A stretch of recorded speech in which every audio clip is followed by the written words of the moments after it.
Hindi na naman mapapalagay yan. Tingnan mo. Hindi na naman mapapalagay yan. Tingnan mo. Hindi mapapalagay yan eh. Gusto niya.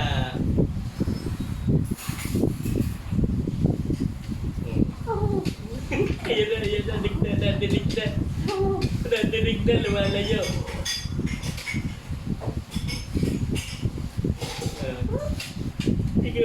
Inosente yung... Hindi niya naman kaya talaluyan yan. Gusto niya lang subukan eh. Tingnan mo ang tsura. Ay. Lalo nga yung butiti eh. Yun ah.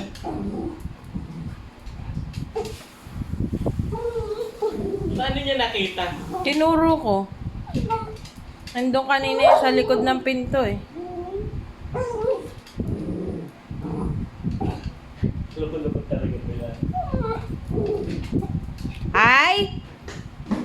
Mali yun. Mali yun, Fendi. Ay! Bigay ko na ba sa'yo itlog? Ha?